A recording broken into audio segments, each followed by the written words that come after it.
Eh bien bonjour, bonsoir, salut à toutes et à tous, ici Riger. On se retrouve aujourd'hui pour la review de One Piece Film Gold. Alors, j'ai prévu d'essayer d'abord vous parler du film sans spoiler avant de commencer en spoilant. Donc je tiens juste à dire déjà pour rappeler, ceci est une review, c'est pas vraiment une critique, hein. Tout ce que je vais faire c'est donner mon avis sur le film, dire ce que j'en ai pensé, si je l'ai aimé, si je l'ai pas aimé, ce qui m'a plu, ce qui m'a pas plu, tout ça, partager mon avis. Mais le but c'est vraiment pas de faire une critique objectif, en fait, c'est plus une critique subjective, comment le film m'a touché. Voilà, c'est le but de la review, c'est vraiment quelque chose, entre guillemets, d'égoïste. C'est comment est-ce que moi, personnellement, oui, moi, le grand Riger tout-puissant, bon, je rigole, hein, qu'est-ce que j'ai pensé du film, pour ensuite échanger dans les commentaires avec vous, et chacun donne son avis. Alors, sincèrement, pour rapidement le résumer, pour quand même donner une sorte de petit synopsis, sans spoiler pour les personnes qui auraient vraiment pas regardé, qui auraient vraiment rien regardé du film et qui seraient prêts à attaquer sans regarder de trailer, tout ça. D'ailleurs, c'est un sacrilège, hein, mesdames et messieurs, faut aller regarder. Il est sorti, apparemment, il y a des cinémas qui le diffusent. J'en ai pas trouvé, moi, à Nice. Je crois qu'il doit y en avoir un, mais c'est un petit cinéma vite fait. Et je pense que je partirai le regarder avant la fin du mois au cinéma, mais bon, c'est pas des grands cinémas genre Pathé ou autre chose qui le diffusent, mais il y a moyen de le voir quand même en salle de cinéma.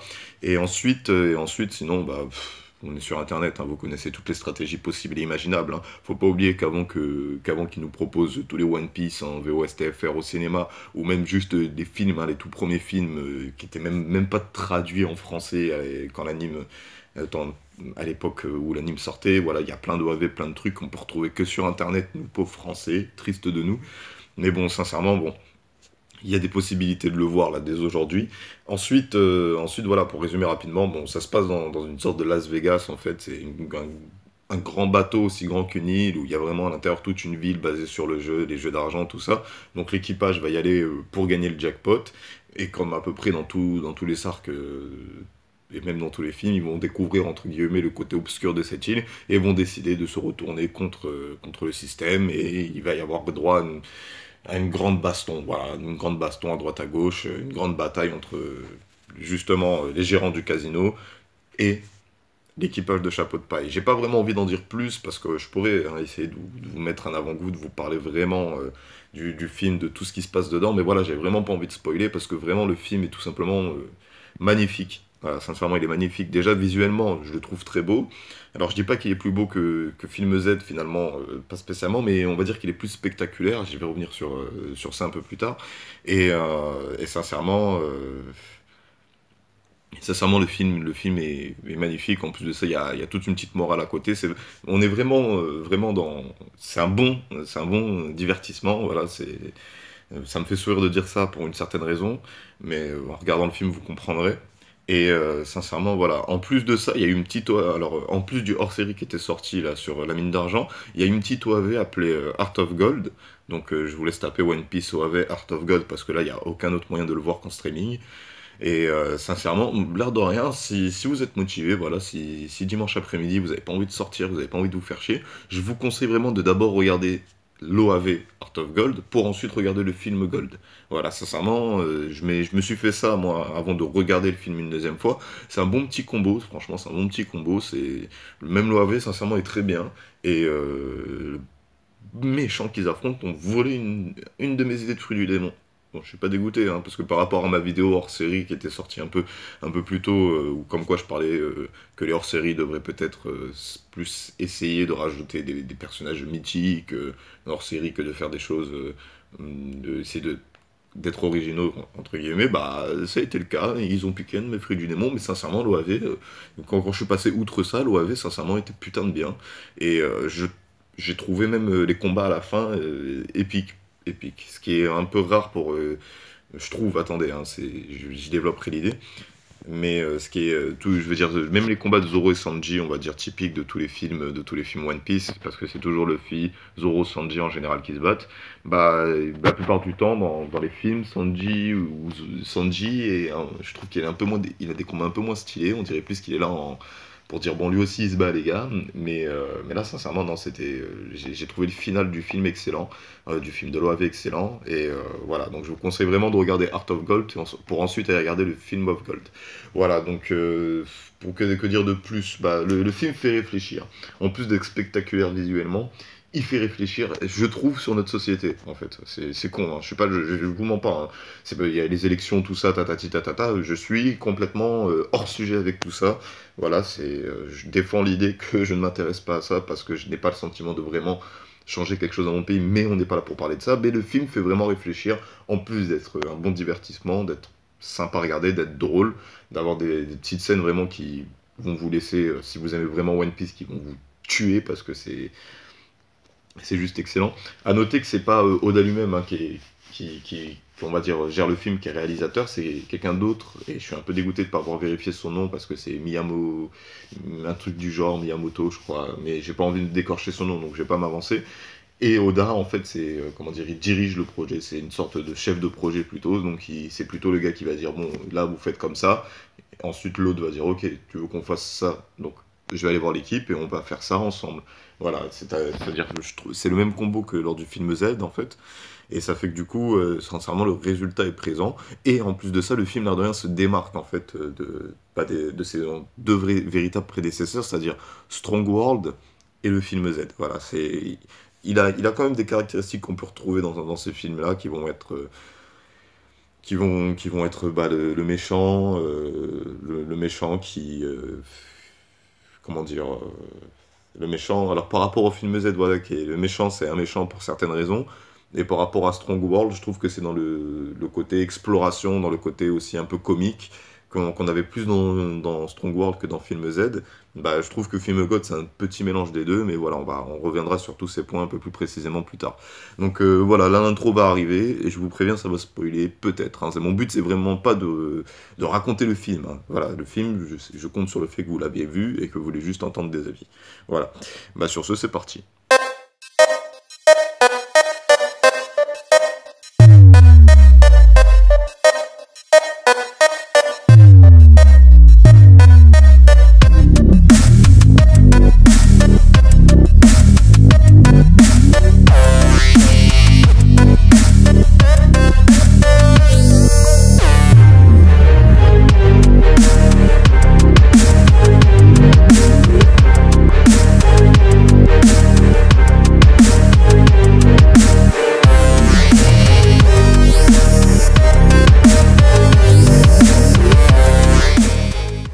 Alors, vraiment, pour commencer, le film, déjà, il nous met directement dedans. Voilà, donc au début, moi, ça m'a un peu gêné parce que, voilà, il y a vraiment eu les hors-séries, on va dire. Les hors-séries, le film, l'OAV dont je vous ai parlé, et entre guillemets, certains articles dans les Shonen Jumps que j'avais pas vu avant de regarder le film, justement, j'ai dû aller me renseigner pour savoir que c'était sorti.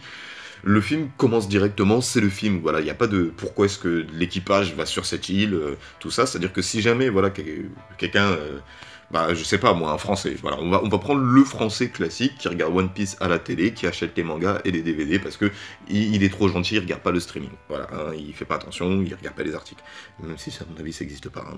Mais dans le sens où si la personne n'a pas vu l'hors-série, n'a pas vu l'OAV, et n'a pas vu le petit article sorti dans le Shonen Jumps, il capte pas pourquoi est-ce que l'équipage va sur cette île, et il y a pas mal de choses qui peuvent échapper, et qui sont rapidement décrites dans le film, mais qui auraient peut-être été intéressantes, mais voilà, j'y reviendrai plus tard, qui auraient peut-être été intéressantes d'abord dans les films directement. Je parle d'une certaine chose, hein, mais on va revenir petit à petit. Mais à part ça, voilà, on fait vite l'impasse en fait. Hein. Moi, au début, ça m'a un peu fait chier parce que ça me rappelait vraiment les premiers films où l'équipage, voilà, ils vont là-bas. Ok, d'accord, cool. Ouais, c'est bien, c'est quoi qui leur a guidé là-bas, le leur post, ils ont vu une pub, il y a eu une annonce dans le journal. Non, bah en fait, concrètement, c'est le hors-série et les OAV qui mettent en avant ça. Enfin, l'hors-série met en avant le film Gold, et c'est l'OAV, en fait, qui est une sorte de préquel à ce qui se passe, à ce qui se passe avant d'aller sur Grand Telesolo. Et bon, concrètement, pour ceux qui n'auraient pas vu l'OAV et qui ne sont pas du tout intéressés, c'est jusqu'à la fin de cette OAV, ils récupèrent une invitation qui leur donne envie d'aller à Grand Tesoro. Voilà, c'est ça, c'est pour ça qu'ils vont là-bas, parce qu'ils ont affronté un méchant, ils ont eu une carte d'invitation, et ils sont partis voir. Après, à part ça, voilà, le film commence super bien, déjà, visuellement, ça déconne pas, la musique d'intro, voilà, la façon dont Gold, enfin Gildo, et amené, voilà, qui est en mode artiste, visuel, je suis aimé, entre guillemets, du peuple qui me regarde, ça change vraiment des Strong World et de Film Z. Strong World, Voilà, Strong World, au niveau de l'intro, c'était chacun était dispatché, on savait pas trop pourquoi, et ils affrontaient chacun des animaux de leur côté, ce qui était super stylé. Dans Film Z, dans Film Z, que je dise pas de bêtises, alors après la grande explosion, tout ça, il me semble que c'est dans le générique. Il me semble pas vraiment que ça amenait comme étant dans. Parce que voilà, dans Strong World et dans Film Gold, c'est plus limite comme étant. C'est, on va dire, c'est ancré dans la scène qui se passe. Ils sont pas présentés parce qu'ils sont présentés. Ils sont présentés parce qu'ils sont en train de faire un truc, et ça fait que du coup, c'est une bonne occasion pour dire que lui, c'est lui, lui, c'est lui, lui, c'est lui.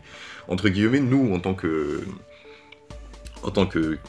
fan du manga, voilà, je vais pas utiliser le terme fan, je vais dire, les personnes qui vont suivre le manga vont être au courant déjà de l'équipage, de leur prime, tout ça. Mais c'est une bonne façon, voilà, admettons, le film, faut pas aussi oublier, s'il sort en salle, il faut que n'importe quelle personne puisse aller le regarder et dire que ce film était bien. Voilà, c'est pour ça que c'est un peu tendu en même temps. Et l'air de rien, parler d'un super-héros pour lequel on va pas vraiment savoir des choses, si c'est, admettons que Film Gold est le premier on va dire, la première chose de One Piece qu'on voit, qu'on n'a jamais regardé les mangas, jamais regardé les épisodes, mais que quelqu'un a réussi à nous convaincre d'aller regarder Film Gold, voilà, c'est une petite scène, on comprend, voilà, au moins comme ça permet de connaître entre passages leur nom, mais aussi de savoir que lui, il a tel montant au niveau de sa prime, et lui, il a tel montant au niveau de sa prime. Donc, on peut facilement déduire que, voilà, lui, c'est le fort de l'équipage, lui, c'est le bras droit, lui, c'est un cuisinier, mais il sait bien se battre, elle a des boobs, mais elle sait se battre, elle a des boobs, mais elle a des pouvoirs, l'autre, c'est un petit animal qui se transforme, l'autre, c'est un mec qui tire des trucs, voilà, on comprend rapidement que l'autre, voilà, chaque caractéristique de chaque personne, rapidement, sans pour autant que ce soit étalé sur des dizaines de minutes, et derrière, on a les primes, sincèrement, c'est juste excellent. Et le combat contre les longs pirates est juste. J'ai kiffé l'air de rien, je veux dire, c'est d'entrée comme ça, voilà, le film nous met directement dans ça, l'équipage arrive, c'est très beau visuellement parlant. Et ensuite, directement, on voit que les mecs qui ont perdu au casino, bon, on nous met les pirates lambda, hein, les pirates A, B et C. Hein. Mais voilà, on comprend que oui, hein, c'est beau, hein, c'est très beau, mais si tu perds au casino, t'as plus de fric et t'es dans la merde. Chose qui est vraie dans la vie aussi. Voilà. Ensuite, voilà, l'intro est super stylée. Sincèrement, elle nous met bien en fait, elle nous amène bien le film. Et juste derrière, voilà, on va kiffer, on va vraiment adorer tout ce qui va se passer derrière. Et on va revenir petit à petit sur chaque point. Donc j'aimerais, voilà, je peux pas parler du film sans vraiment parler de Strong World ou de Film Z parce que c'est vraiment dans la continuité. Et je vais pas vous mentir, lorsque j'ai fait One Piece Unlimited Close, là le World Red, voilà. C'était bien ça le titre. Il y a eu un peu le côté dans Strong World et dans Film Z, en fait, les méchants que Luffy affrontait, c'était des personnes de la vieille époque, entre guillemets. C'était dans Strong World, Shiki le lion doré, un rivaux de Goldie Roger, et dans Film Z, c'était Zephyr, Z, ancien amiral de la marine. Voilà, c'est vraiment ancien, voilà. Et dans le film, dans le jeu vidéo World Red, il y a eu le souci, c'est qu'ils ont voulu aussi jouer sur le ouais, t'as vu, on met des mecs de la vieille époque parce que c'est super inspiré comme idée et ça permet de développer l'univers et le passé. Voilà. Et franchement, moi au début j'avais peur, voilà. J'ai pas trop regardé de trailer du film parce que je suis toujours quelqu'un comme ça. Je regarde très peu les trailers. Vraiment pour lorsque j'ai une date de sortie, je regarde pas les trailers parce que je me dis c'est bon, le truc va sortir et si je le veux, je vais me le prendre. Qu'est-ce qu'il y a maintenant? Le truc, c'est que là j'ai bien aimé, c'est que Gildo Tesolo, là, le méchant de ce film, bah c'est pas un mec de la vieille époque. Non, c'est pas un mec vraiment de la vieille époque. Ça va plus être une sorte de crocodile, Doflamingo, Ener. Un mélange d'un peu de ces trois, c'est pour ça que je le kiffe en fait ce mec. Parce que c'est vraiment un mélange de Crocodile, Doflamingo et Ener, dans tous les sens du terme. Crocodile, on a le côté je veux diriger ma ville, voilà, parce que voilà, je veux diriger ma ville. Doflamingo, on a le côté businessman, genre moi je fais des transactions avec un tel, avec les dragons célestes, les Therian Bio, voilà, qu'est-ce qu'il y a, ouais, j'ai 20% de la richesse mondiale, et on a vraiment le côté NR, où à la fin le mec il se prend pour Dieu, hey, ferme ta gueule, je suis Dieu, je défonce tout ce que je veux, je joue avec ce que je veux, je fais ce que je veux, parce que je suis Dieu, voilà.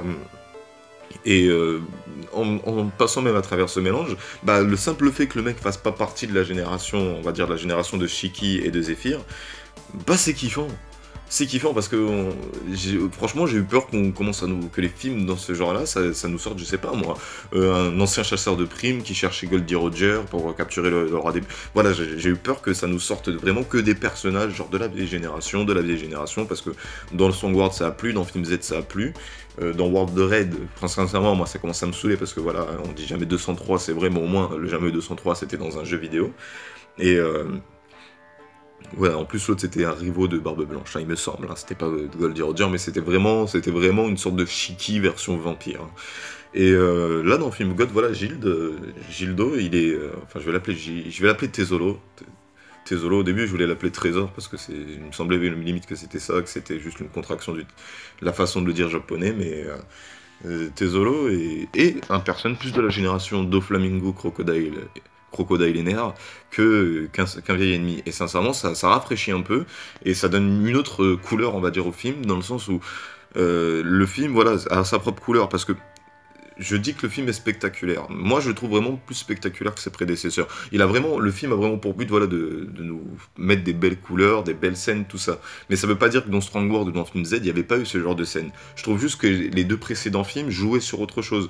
Je trouve que Strong World jouait vraiment sur le côté aventure du manga, dans le côté sauvage. Voilà, on découvre de nouvelles îles, une nouvelle infrastructure, entre guillemets, une nouvelle faune, une nouvelle flore qu'on va devoir explorer pour aller affronter le méchant. Ce qui me faisait penser un peu à Skypiea par rapport à Strong World. Et non, ça c'était un peu des hors-série, je crois, pour l'arc Crocodile.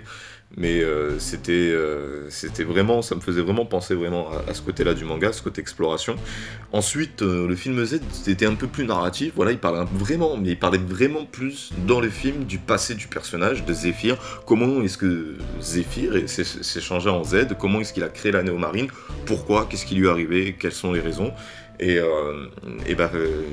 Voilà, donc Strong World était entre guillemets sauvage, le film Z était un peu plus narratif, et bien le film Gold, en essayant de faire un petit mélange des deux, je trouve que lui, il a vraiment fait un petit mélange des deux. D'un côté, on découvre une nouvelle île, on explore pour aller affronter le méchant, entre guillemets, et de l'autre côté, on a vraiment quand même un petit côté film Z qui se veut narratif, mais qui est pas aussi bien mis en avant par rapport au passé du personnage, par rapport au passé de Tesolo, de Gildo, qui est pas mis en avant dans le film. Et justement, je reviens à l'article dont je vous parlais dans Shonen Jump, que j'essaierai de mettre en description pour que vous puissiez aller le lire, qui va vraiment préciser le passé de Gildo. Alors après, c'est vrai que le passé de Tesolo, voilà, il est pas dur à comprendre, hein. Petit, il avait pas d'argent, il voulait devenir une star, sa mère était alcoolique. On nous parle pas de son père, chose qui est faite dans le Shonen Jump.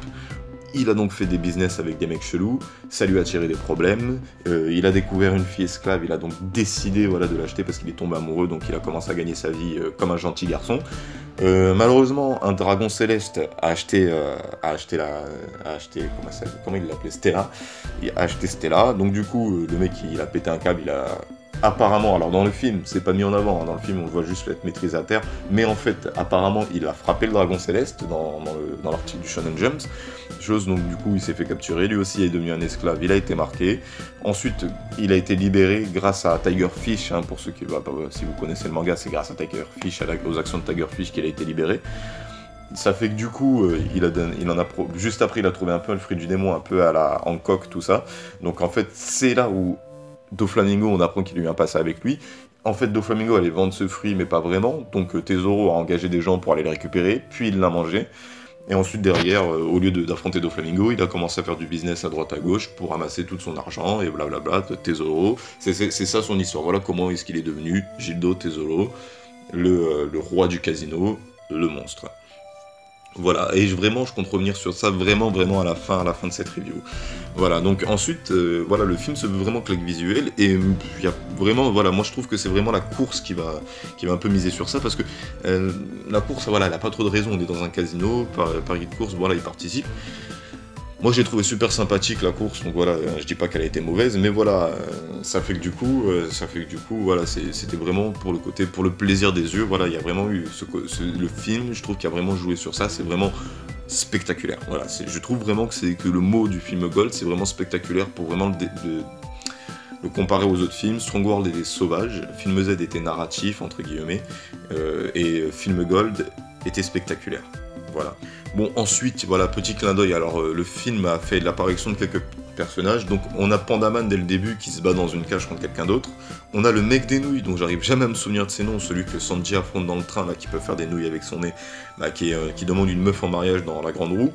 Et sincèrement, on a Absalom qui apparaît, mais lui je l'ai pas spécialement vu, j'ai déduit qu'il était dans la salle de restaurant, mais franchement je l'ai pas vu de mes yeux vus. Voilà, pourtant j'ai regardé le film 2 fois, en le cherchant, en me concentrant sur la scène. Après voilà, il y a eu un moment où j'ai pas bien regardé, voilà, il y a eu 30 secondes, et peut-être qu'il a apparu là, peut-être qu'il a fait rigueur, coucou, ciao. Mais bon voilà. Et bon ça c'est des petites apparitions de rien du tout, ça détruit pas le manga, en fait même un spectateur lambda il va pas les reconnaître, il va juste dire... Là c'est un mec qui se bat dans une cage, là c'est un mec qui demande une meuf en mariage et qui voit des mecs passer, et là c'est un mec qui est en train de manger au restaurant. Voilà, on fait vraiment pas trop attention à ça. Par contre, il y a 3 autres personnages qui sont mis dans le film et qui peuvent vraiment casser ce côté, n'importe quelle personne qui regarde doit pouvoir comprendre le film. Alors on a Lucci et Sabo, alors j'ai rien contre, hein. Les scènes sont vraiment, c'est vraiment modeste, hein. On les voit vraiment à tout casser, on les voit aller 3 fois chacun, hein. On les voit 3 fois chacun, une fois pour dire t'as vu je suis dans le film, une deuxième fois pour dire t'as vu je fais des trucs, et une troisième fois pour dire t'as vu je suis venu. Voilà, hein, c'est vraiment, c'est très modeste. Du coup on a vraiment la confirmation que Lucci a rejoint CP0, mais bon, c'était pas trop compliqué de le deviner. On a l'apparition de Sabo qui... Sabo était là, voilà, c'est pour faire plaisir aux fans je pense, hein. C'est vraiment pour faire plaisir aux fans, et c'est vrai que pendant un moment le film jouait sur le fait que Sabo et Lucci allaient se battre, mais ils ont donné un coup de poing, et ensuite Luffy a battu Tesoro, et ils ont dit bon c'est bon on arrête là, on continuera plus tard, voilà. C'est très modeste, hein. Mais après c'est peut-être pour mettre en avant le fait que cet affrontement a déjà eu lieu dans la jeunesse du manga. Donc attendez la suite des scans pour savoir ce qui s'est passé à Baltigo, l'île des révolutionnaires. Et ensuite on a un autre personnage qui apparaît, qui est un peu plus présent on va dire dans le film que les 2 autres, qui font quand même des trucs, hein. On a quand même Lucci qui va attaquer Deal pendant que Luffy et Tesoro se battent, et on a Sabo qui empêche ça. Donc c'est vrai que ça c'est pas une intervention pour rien du tout. De l'autre côté on a Spandam qui est vraiment là, qui va vraiment faire les transactions d'argent. Bon, j'avoue, ça m'a fait plaisir de le voir se faire péter la gueule par Luffy, mais je trouve pas que c'était spécialement nécessaire de rajouter Spandam, en fait. En fait, voilà, c'est plus dans le côté nécessaire, je veux dire. C'est pour ça qu'après ça passe bien, c'est pour ça qu'après ça passe bien, c'était pas nécessaire, et ça détruit pas non plus le film, mais moi j'aime bien, franchement, sincèrement, voilà, moi j'aime bien, en ayant regardé Strong World et Film Z, j'aimais bien me dire que ça s'insérait très bien dans le récit du manga. On peut vraiment considérer que Strong World, ça arrive avant Sound Body, parce qu'il y a les 9 membres de l'équipage et qu'ils n'ont pas encore été séparés, et qu'il n'y a qu'entre Sound Body et Thriller Bark que ça c'est possible. Ensuite Strong World, j'aime bien me dire que c'est entre l'île des hommes poissons et Punk Hazard. Et là le film God, malheureusement, je peux pas me dire que c'est ça se passe après l'île de Doflamingo, mais comme l'équipage est encore séparé, on peut pas dire que ça se passe après Doflamingo, avant, du coup, entre Doflamingo et Zou, entre Zou et l'archipel de Big Mom. Et je pense surtout pas qu'on pourra dire que ça se passera après l'archipel de Big Mom, parce que là encore il y aura eu d'autres choses. Vraiment ce film se détache, hein, c'est l'air de rien, est complètement non canon au manga, à 100%. Pour moi Strong World des films Z c'était plus du 50-50, un peu à l'époque des films Dragon Ball Z, voilà par exemple. Je vais prendre l'exemple de Broly et Bojack, on peut vraiment dire que Broly ça se passe avant les Cell Games. Voilà, il y a tous les personnages qui sont entraînés, qu'on transformé en Super Saiyan, tout ça, donc ça se passe avant les Cell Games, et ensuite Bojack, ça se passe après les Cell Games et avant en bout, voilà. Mais là, sur le coup, voilà, le film Gold se détache vraiment de la genèse du manga, ce qui est dommage parce que je trouve qu'il y a toutes les qualités d'un bon arc One Piece, voilà. Et donc du coup, Spandam, bon, il fait des interventions pour dire que je suis un bâtard et maintenant j'utilise des chaînes, et je me bats un peu plus, mais c'est Spandam quoi, hein, il n'y a pas de matière à s'inquiéter. Et ensuite, il y a juste un personnage, c'est Raze Max, alors j'ai rien à dire sur lui, hein. Moi j'ai bien aimé, j'ai trouvé drôle tout ça, mais il me fait vraiment penser à un personnage de Fairy Tail. Voilà, après je regarde pas le manga, il me semble que c'est le mec qui dirige la guilde de Pégase là, qui me fait vraiment penser à un personnage de Fairy Tail, à ce mec là, petit corps, grosse tête. Je trouve que là vraiment on peut dire que ça a été pris de Fairy Tail, entre guillemets, parce que ça ressemble plus à ça qu'à One Piece. qui est un personnage de One Piece. Je trouve vraiment qu'il y avait un petit côté Fairy Tail. Voilà, c'était sincèrement. Après, à une époque, je me rappelle, un de mes collègues m'avait sorti un truc, il m'avait sorti comme quoi le mec de Fairy Tail et de One Piece, ils travaillaient ensemble. Chose qui est possible en fait. Hein. Mais bon, voilà, c'était juste pour dire ça. Voilà, donc on est un peu... alors on va un peu arrêter de parler du film, tout ça, pour revenir un peu dans... Comment dire dans les pouvoirs hein, qui ont été mis en avant. Donc on va commencer par le Lucky No Mi de Baccarat, qui s'inscrit avec grandeur dans la série des pouvoirs je te touche, t'as perdu. Entre guillemets, hein, voilà, entre guillemets. Donc ça ressemble, ça fonctionne un peu comme le fruit du jouet de Sugar, où je te touche, bah il se passe ça. Et c'est sincèrement, moi j'ai bien aimé. Non, l'air de rien, j'ai bien aimé parce que l'air de rien, la chance, c'est pas ce qui fait tout dans un combat. Hein. Certes, c'est super important et tout ce qu'on veut. Et Rock Lee et Gaara nous l'ont fait comprendre contre Kimimaro quand j'étais plus jeune. Mais non, j'ai trouvé ça marrant. Et sincèrement, c'est un bon petit pouvoir sympathique. Et c'est pareil en fait pour le Nuke Nuke no Mi de Tanaka, là, le mec avec la grosse tête ronde. C'est pas non plus époustouflant comme pouvoir. Non, sincèrement, ils sont pas époustouflants, c'est pas super waouh, trop fort le pouvoir. Mais c'est sympa. Franchement, c'est sympa et ça donne des petits combats sympathiques à la fin, mais malheureusement, pas épiques. Voilà, les deux combats. Je trouve hein, que le combat contre Tanaka était super marrant et ça me faisait penser vraiment au combat un peu contre Perona et voilà, bah, les combats d'Usopp quoi. Tous les combats que Usopp a pu mener contre ses adversaires qui sont le mec qui crée le smack. Mr. Four et Merry Christmas, Perona, et ouais, et après il y a eu le mec sur l'île des hommes poissons, mais lui c'était juste pour dire que t'as vu Usopp, il est devenu un peu plus fort. Mais voilà, ça me faisait vraiment penser à ce combat, et j'ai bien aimé la fin du genre. Comment est-ce qu'il compte le pouvoir? Ah oui, t'es quelqu'un de chanceuse, alors je vais te faire jouer à un jeu d'argent, tu vas gagner cher, mais t'auras utilisé toute ta chance. Voilà, parce que oui, en fait, c'est juste par rapport au fait qu'une personne qui gagne le jackpot, c'est un instant qui arrive qu'une fois dans une vie, et donc ça pourra pas se répéter après. Voilà. Ensuite, le Nuke Nuke no Mi, je trouve qu'il est vraiment bien en rapport avec le pouvoir, avec le personnage hein, qu'il utilise. C'est-à-dire, voilà, en fait, les pouvoirs sont, l'air de rien, les pouvoirs de le Nuke Nuke no Mi, le Lucky Lucky no Mi, et même le Goru Goru no Mi de Tezoro, sont vraiment par rapport au casino. Hein. C'est vraiment chercher du casino la chance, et le Nuke Nuke no Mi permet en fait la surveillance. Hein. Le mec, c'est vraiment sa tâche, surveiller que les autres ne gagnent pas. Voilà, et ensuite bon, on a Rise, voilà, qui est le mec qui a pas de pouvoir et qui utilise la force brute et qui affronte Zoro.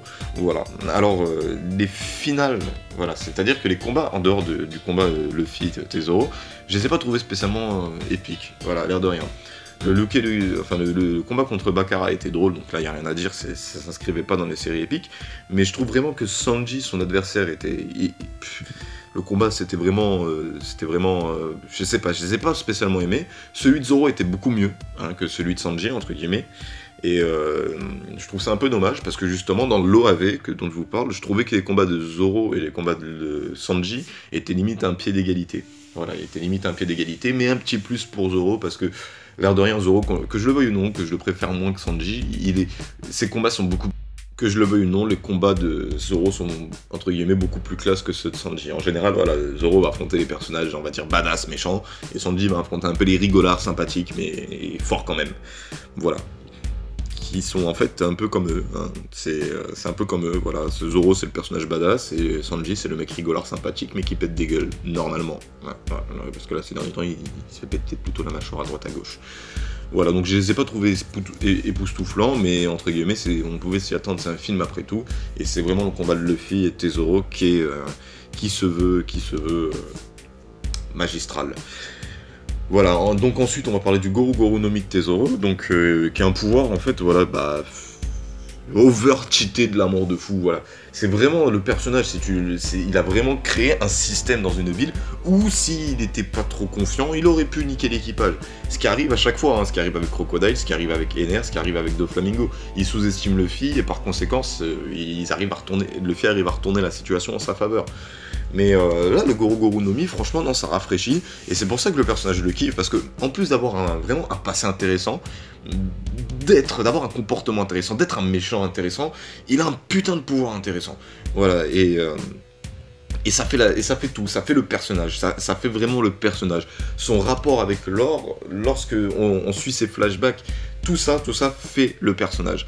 Tout ça fait le putain de personnage. Et je trouve ça juste, voilà, c'est juste, voilà, apparemment en plus ce personnage est jouable dans, comment dire, dans Burning Blood, mais sincèrement, non, c'est pas vraiment son pouvoir dont je vais parler, c'est vraiment le personnage, Tesoro, parce que c'est vrai, j'ai vraiment survolé certaines choses, mais ce personnage, c'est juste super bien travaillé, c'est un putain de bon antagoniste, et sincèrement, il y a pas à titiller, je trouve que c'est même le méchant, sincèrement, hein, le méchant le plus badass, entre guillemets, de tous les films confondus de One Piece, hein, voilà, c'est l'apogée des méchants des films.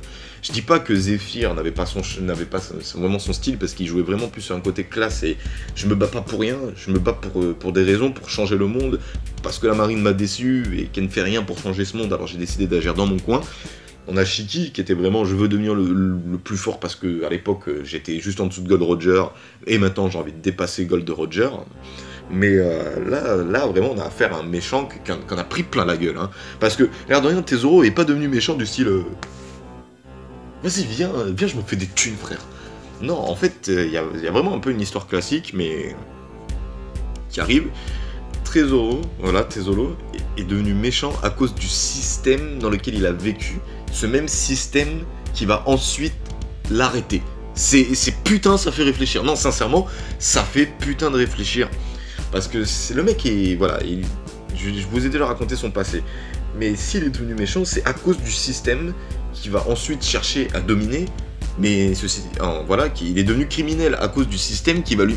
Putain, non, je sais pas, je risque de me répéter, mais je veux vraiment développer l'idée. Admettons Tesoro, plus jeune, il aurait pas... je sais pas, le Dragon Céleste aurait pas acheté la femme de sa vie, ou même qui serait né pas pauvre, tout simplement. Hein. C'est con, hein, même qui serait né pas pauvre. Il aurait pas été obligé de se lancer dans des business chelous, c'est-à-dire de créer des contacts, tout ça. Je sais plus exactement dans quoi il s'entre, mais il aurait pas été obligé de faire ces business-là. Pour ensuite se retrouver face à quelqu'un qui a même pas besoin de galérer dans sa vie parce qu'il est né riche, ça fait que du coup lui il s'en bat les couilles, il achète cash le truc qu'il veut et il aurait pas eu cette haine envers le système et il serait pas devenu tout simplement le roi du casino, il serait devenu, je sais pas moi, il serait devenu le grand chanteur que tout le monde adore, mais il serait pas devenu le roi du casino. Et ça fait putain de réfléchir parce que finalement, ça peut peut-être être vu comme ça aussi dans la vraie vie, après je connais pas tout ça, mais je vais prendre le dealer du shit lambda. Si le mec deal de la drogue, si le mec il vend du shit, c'est pas parce qu'il a spécialement envie d'être un thug, ça peut arriver, mais ça peut aussi être parce que c'est la seule opportunité qu'il a de gagner de l'argent. Et oui, et ce scénario existe, hein. Eh oui, mesdames et messieurs, hein, il y en a qui vendent de la drogue parce que c'est la seule solution qu'ils ont pour avoir de l'argent tout de suite maintenant. Hein. Mais bon, on va pas s'étaler, mais je trouve vraiment que le film fait réfléchir dans ce sens-là. Ça fait vraiment, c'est vraiment la morale, je trouve, c'est que Tesoro est devenu le monstre qu'il a même lui-même dû affronter étant plus jeune, parce qu'à la fin il y a vraiment une petite scène lorsqu'il a Nami dans les mains et qui dit à Luffy rigole quand je te dis de rire, et que Luffy lui dit lâche Nami, et lui il repense lâche Stella, oh, je suis devenu ce monstre, mais qu'est-ce que j'en ai à foutre, je suis devenu ce monstre à cause de ces monstres. Voilà, hein, ça fait vraiment putain de réfléchir, et je trouve, et j'ai adoré ce concept-là dans le film, et c'est pour ça que je trouve dommage que le passé de Tesoro soit pas directement dit dans le film, mais après peut-être que ça aurait gâché. Peut-être qu'après ça aurait gâché justement la beauté du film que d'insister sur le passé de Tesoro. On est déjà un peu plus de 30 minutes de vidéo, donc je vais essayer de terminer ça avec les 8 minutes qui restent là, d'enregistrement avec mon téléphone. Donc ça fait que du coup, bon, voilà, hein, j'ai parlé de Tesoro qui était vraiment badass. En plus de ça, il tue un personnage d'entrée de jeu et on voit vraiment directement son visage en fait. Hein. Il se présente comme étant un grand chanteur, puis ensuite, comme la plupart des grands chanteurs entre guillemets, hein, parce que c'est pas toujours le cas, en fait, il y a un côté obscur au fond de lui. Voilà, donc le système qu'il a créé et le même système qu'il arrête, et ce même système-là n'aurait pas eu à l'arrêter si ce système n'existait pas. Voilà, c'est la grande morale, et on va parler, voilà, pour terminer, je vais essayer quand même de passer rapidement sur certains petits sujets. Donc on va rapidement parler de Karina, qui est un peu protagoniste dans ce film, donc j'ai rien de spécialement à dire, jusqu'au début j'avais peur que son passé avec Nami ce soit du genre, en fait elle et moi on était potes au début, mais c'est vraiment rapide. Elle est vraiment décrite comme juste, dans un coup, elle était avec Nami, elle a roulé Nami entre guillemets, mais en fait elle l'a pas vraiment roulé parce qu'elle a tout fait, elle a fait ça pour pouvoir se sauver elle et Nami en ramassant du fric au passage. Voilà, et qui à la fin quand même, à la fin du film, voilà, elle reste quand même fidèle à elle-même, du genre je vous ai aidé, mais bon, hein, il me faut ma part hein, maintenant, et qui vole le bateau en faisant croire qu'il va exploser. Voilà, donc ensuite il y a quand même eu le côté Mugiwara, les chapeaux de paille en mode coup du siècle, qui était vraiment, je sais pas, je trouvais ça super intéressant dans le film, mais j'ai pas trouvé spécialement que c'était aussi super bien avancé que des films qui peuvent vraiment traiter de ce sujet. C'était sympathique, voilà, c'était sympathique, mais pas suffisamment poussé pour que vraiment je kiffe tout ça. Peut-être qu'un arc, voilà, c'était vraiment ma grande morale. Peut-être qu'un arc avec Gildo, Tezo, dans les mêmes conditions, mais vraiment chaque passage détaillé comme un arc, chaque chaque personnage intervenu, même, c'est-à-dire Sabo, Lucci, vraiment, même Spandam, vraiment bien développé, vraiment un arc dans le manga, ça aurait pu être super intéressant. Et en fait, le gros dommage que j'ai, c'est qu'à la fin, c'est que ce film-là, je l'ai tellement kiffé, entre guillemets, que je suis un peu dégoûté de me dire qu'il n'y a que 2 heures, voilà. Je dis pas que j'aurais voulu que le film dure 3 heures, je dis vraiment que j'aurais peut-être même préféré qu'il y ait un arc d'une cinquantaine d'épisodes, et que ça aurait vraiment été stylé de pouvoir développer chaque personnage, chaque chose, chaque raison. Comment est-ce que Tesoro est devenu méchant, comment est-ce qu'il a retrouvé ses hommes, nanani, nanana, mais... Voilà, avec DC, on refait le manga, hein. Mais voilà, c'est vraiment, j'ai bien aimé le film, et c'est limite si j'ai pas envie qu'un jeu genre Unlimited Close Gold sorte pour vraiment développer ça, et en plus de ça, même donner un sens à tous les bâtiments qu'il y a, vraiment un jeu One Piece mode casino où à la fin t'affrontes Gildo Tesoro, ça pourrait être juste épique. Voilà, mais bon, je suis pratiquement sûr qu'un jour on aura ce genre de jeu, qu'il faut juste être patient. C'est ça le problème. Voilà, ça fait que du coup, maintenant on va passer, on va dire, aux points suivants qui vont être un peu plus les points réfléchis. Bon, je vais sauter quand même le simple fait que l'équipage arrive au casino vêtu de blanc, c'est-à-dire ils sont tous habillés en blanc avec des super beaux costards, tout ça, et qu'à la fin du film, chacun d'entre eux affronte l'équipe de Gildo Tesoro, l'équipage du casino entre guillemets, habillé en noir. Voilà, ça fait vraiment un petit clin d'œil du genre ouais, on est arrivé en mode cool et maintenant là on est en mode déterminé. Ça fait vraiment un contraste de lumière, voilà, c'est-à-dire t'as cru que ton monde était beau, fantastique, tout ça, mais t'as cru que nous on allait se laisser faire par ce monde, qu'on allait se laisser bouffer. Bah non mec, on est des pirates, si on veut récupérer Zoro, on va pas te payer, on va te péter la mâchoire. Voilà.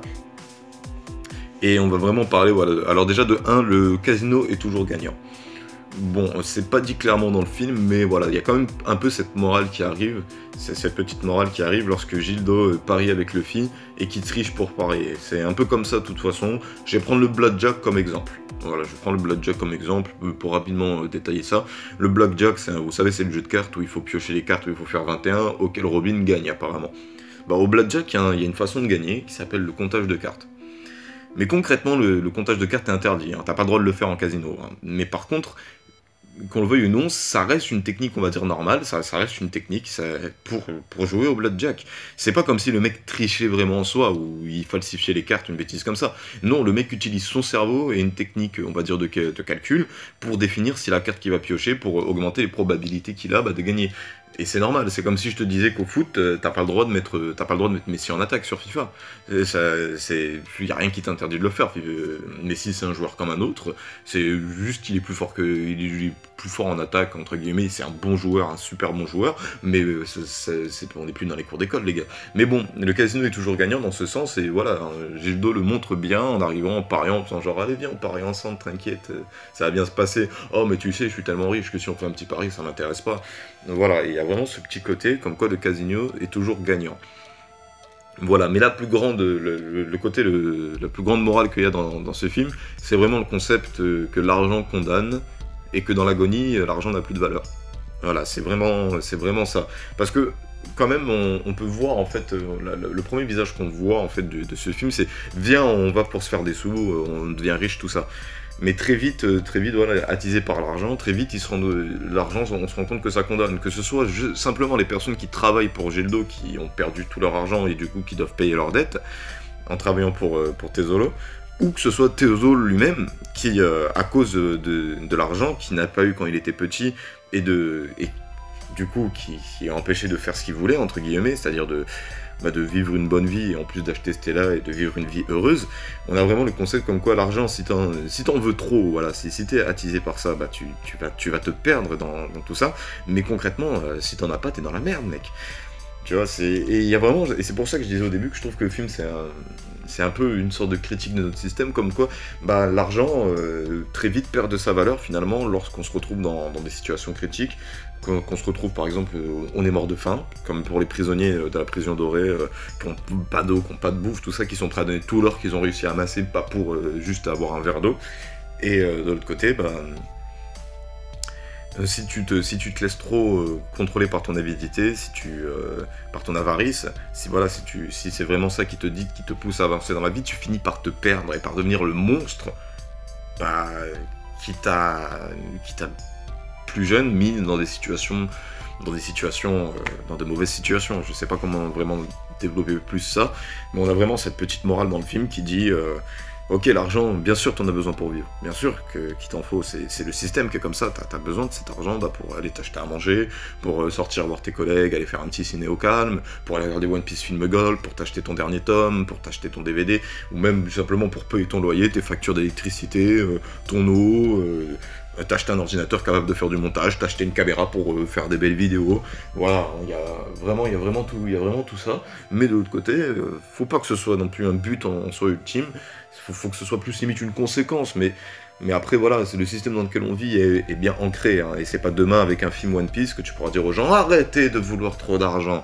l'argent c'est le mal, et le mal c'est pas bien, non, on est dans un système comme ça, et entre guillemets, faut l'accepter, dans un sens, faut réussir à faire avec, faut réussir à se dire quand même que, même si trop d'argent, ça fait jamais de mal, hein. Je peux vous assurer, demain, on vous pose 1 million d'euros sur la table, on vous dit tiens, je te les donne, tu fais ce que tu veux, tu vas pas dire ah non mais c'est bon, tu sais, enfin peut-être, hein, peut-être qu'il y a des gens comme vous, mais bon, moi personnellement, tu me poses 1 million d'euros sur la table, je te dis ok, merci, très bien, on se revoit, et moi je vais aller me faire plaisir.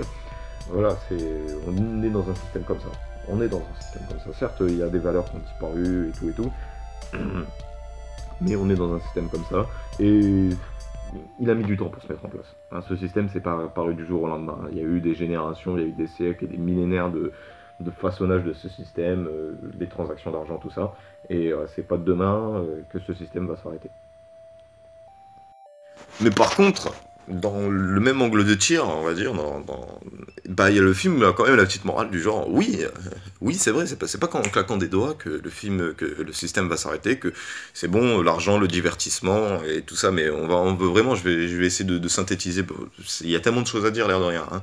Et c'est ça qui est bien dans ce film aussi, c'est qu'il fait réfléchir, pas seulement quelqu'un qui peut regarder One Piece pour le faire kiffer, mais il peut aussi faire réfléchir n'importe quelle personne, un peu cinéphile, qui aime bien les films qui défendent des idées. Mais là, le film veut quand même nous dire que si demain il y a tout le monde qui se met d'accord en mode bon c'est bon, ça suffit, hein, cette façon-là de gérer l'argent, d'assouvir les enfants des pauvres qui doivent même, à cause de leurs parents, entre guillemets, hein, à cause du fait que leurs parents ont été bouffés par le système, qui sont à leur tour obligés de démarrer la vie en étant bouffés par le système. Il y a quand même ça qui est transmis dans le film, hein. Je trouve ça juste magnifique, c'est dans le sens où il nous montre quand même que le fait qu'une personne perde tout son argent, ça va pas influencer qu'elle, ça va aussi influencer les personnes de sa famille. Je veux dire, demain, quelqu'un qui perd son argent, ses enfants sont dans la merde aussi. Pourtant, les enfants, ils ont rien demandé, hein. Dans le système, ils sont là tranquilles au carré, ils vont à l'école et tout, mais voilà, c'est quand même une dureté de la vie qui existe, et que le film parle et nous explique que, entre guillemets, si demain on se met tous d'accord, on arrive tous à se gérer, entre guillemets, on pourrait tous ensemble, dans la joie et dans la bonne humeur, retourner ce système, l'écraser, et vivre des vies heureuses. Mais comme je disais, même si le film nous montre ça en l'espace d'un combat, faut vous dire que voilà, c'est pas comme ça que ça va se changer. C'est pas, même si demain t'as 1 million de personnes qui est là en mode nique le système, nique l'argent, ils pourront juste faire comme aux États-Unis, on va dire des petites villes autodépendantes qui vont à elles toutes seules, voilà, générer de l'eau, générer de la bouffe et tout et tout. Par contre, il y a juste le système, par rapport à ta position géographique, tu peux pas spécialement faire ça. Je veux dire, quoi qu'il arrive, au bout d'un moment, même si tout le monde devient entre guillemets auto-indépendant, il va y arriver que quelqu'un va subir une sécheresse, une catastrophe naturelle, ou je sais pas, qui va être attaqué par des pillards, qui va avoir besoin de l'aide d'un autre de ces endroits. Voilà, on va tourner en boucle, La seule chose que, entre guillemets, voilà, que pour un peu donner mon avis, ce serait de trouver le juste milieu entre le gain d'argent énorme et le pauvre. Voilà, ce serait entre guillemets que tout le monde gagne le même salaire, mais c'est une idée, c'est une idée que, en plus de ça, voilà, je vous disais un peu plus tôt, politique, tout ça, tatati tatata, et je crois qu'il y a quelqu'un voilà, qui veut instaurer le salaire universel en France, qui est déjà instauré en Allemagne apparemment. J'étais pas du tout au courant lorsqu'un de mes collègues m'en a parlé, mais ça aussi, voilà, ça demande du temps. Il y a tout qui demande du temps. Voilà, c'est la mise en place. Sachant pertinemment que, moi, je pars du principe que si demain je gagne 100 millions d'euros, je veux dire, allez, j'abuse un peu, mais si demain moi je gagne 5 000 € par mois, ça va me casser les couilles qu'on vienne me dire, bon, vu que l'autre là-bas il gagne que 1 000 € par mois, toi tu vas descendre à 3 000 € par mois pour qu'il puisse monter aussi, tu vas descendre à 2 500 € par mois pour qu'il puisse monter à 2 500 € par mois. Voilà, hein, j'ai beau défendre l'idée que y a tout qui est bien, je peux comprendre que on te dit comme ça, tu vas te faire baiser 2 500 € parce que quelqu'un il est pas capable de gagner comme toi. Voilà, mais bon, après c'est toute une discussion. Faut réussir à revoir, à se revoir entre guillemets l'essentiel, tout ça qui est la bouffe, la nourriture, un toit, et puis t'es content. Mais il y a aussi le fait que le système dans lequel on vit nous pousse à vouloir réussir. Il y a pas que ça, il nous pousse à vouloir réussir. Quand on nous montre, par exemple, entre guillemets, le simple côté VIP qu'il y a dans le film, genre du style que si tu gagnes beaucoup d'argent, t'inquiète pas, tu vas être VIP, tu vas aller dans des endroits où il y a que d'autres personnes qui gagnent beaucoup d'argent, donc rencontrer, entre guillemets, des personnes qui, socialement parlant, sont supérieures aux autres. Je dis bien socialement parlant. Mais voilà, le film fait réfléchir sur ça. Donc concrètement, hein, voilà, j'ai pas envie de continuer plus longtemps dans les débats moralisateurs. Concrètement, le film, c'est une claque. C'est une claque. C'est une claque. Il est excellent. C'est magnifique. C'est visuellement parlant, comme je disais, c'est spectaculaire. Derrière, il n'y a pas que le côté spectaculaire. Voilà, c'est pour ça que je disais que c'était une sorte de mélange entre Strong World et Film Z. Parce qu'il y a aussi le côté narratif où le film va quand même te parler de choses, mais certes pas de la même façon que Film Z, qui va plus être dans le direct, dans le cash, dans le... Bon, Zephyr, c'était un marine, mais la marine, ça faisait pas suffisamment de choses, il a donc décidé de créer la néo-marine, la nouvelle marine. Voilà. Et de l'autre côté, on a aussi le concept, voilà, de, comment dire, de Strong World, où le méchant, il veut tout niquer, parce qu'il a envie de tout niquer, voilà. Il a pris cher Trésor dans la gueule depuis qu'il est gamin, et il est devenu simplement le monstre qu'il a dû affronter toute sa vie. Mais pour quelle raison? Pour survivre, tout bêtement. Donc après, c'est vrai qu'il aurait pu s'arrêter à des simples choses du genre, bon c'est bon, maintenant que j'ai suffisamment d'argent, je peux chanter et tout, je gagne ma vie avec ça. Il aurait pu s'arrêter là, mais non, il avait pris trop cher, il pouvait pas stopper son ascension. Il pouvait pas s'arrêter parce que après tout ce qu'il a vécu, Stella, sa mère, son père, tout ça, il peut pas s'arrêter. Il pouvait pas s'arrêter parce que voilà, tout ce qu'il a vécu. Je pense que voilà, on peut dire ça du personnage. Tout ce qu'il a vécu, c'était pas seulement pour gagner un SMIC. Voilà, c'est ça. Hein, voilà, c'était pour devenir riche, pour devenir puissant, respecté, connu, tout ça. Et même si à la fin du film, il pète un énorme câble. Faut quand même rester dans le principe que c'est le système qui l'a poussé à ça. C'est le système dans lequel il vit qui l'a poussé à ça. Il est victime du système. Voilà, c'est con, hein. Il n'a pas l'air du tout d'être la victime dans l'histoire, hein. J'avoue, hein, mais c'est comme ça. Si, étant plus jeune, il avait, je sais pas, moi, rencontré un mec qui lui aurait dit putain, mec, t'es pauvre, attends, je vais un peu t'aider, t'inquiète pas, je vais faire en sorte que tu deviennes un grand chanteur, je vais te soutenir, tatati tatata. Il serait peut-être pas devenu comme ça, hein. Il serait peut-être pas devenu comme ça, c'est tout con, hein. Parfois, il suffit juste de rencontrer les bonnes personnes, hein. C'est même dans un autre sens, comment il s'appelle là, c'est avec la fille Tempo, là, celui qui à la fin décide de prendre les armes pour contrer Spandam. En plus, on nous dit son nom. Mais bon, bref, le petit aurait très bien pu être le prochain Gilles Tezo, parce qu'il a grandi à peu près dans la même situation. Lui et sa sœur étaient l'esclave d'une personne super riche. Un jour, je sais pas moi, quelqu'un a réussi à le libérer, là ça aurait pu être Luffy, mais heureusement, entre guillemets, Luffy a quand même défendu, comment dire, autre chose. Il a quand même défendu autre chose, une autre idée que simplement écraser le système. Il n'a pas écrasé le système par pure vengeance, hein, Luffy, hein. Il l'a fait parce que, mec, tu fais de la merde, calme-toi maintenant. Voilà, après c'est vrai que Luffy c'est pas non plus le mec qui va défendre des idéaux, genre prendre l'avant du pauvre et du faible, il a quand même montré aux autres que voilà, il y a moyen de contrer le système en vivant sa vie librement, quitte en étant prêt à se battre. C'est aussi ça un peu la morale. Mais je me dis que si Gildo il avait rencontré quelqu'un comme Luffy quand lui-même il était plus jeune, il serait pas devenu comme ça. Il serait pas devenu comme ça. Parce que Il y a une différence entre agir par vengeance et agir par, je vais pas dire héroïsme, mais par principe. Voilà, il y a une grosse différence. Il y a une grosse différence. Et voilà, j'ai pas envie de me lancer dans des débats comme ça. Le film est juste excellent, le film est super intéressant à voir. C'est des sujets peut-être un peu trop, on va dire, sensibles pour que je puisse en parler en seulement 30 minutes de vidéo, on va dire. J'ai pas envie, voilà, j'ai pas vraiment envie de lancer ce genre de débat. Je trouve le film spectaculaire, je le trouve très beau, je trouve qu'il défend une bonne idée et qui peut amener à des grandes discussions après derrière. C'est ça aussi le truc, c'est ça qui est excellent. Parce qu'il n'est pas juste spectaculaire visuellement parlant, il parle aussi de quelque chose, il a quand même une morale, il défend quand même une idée.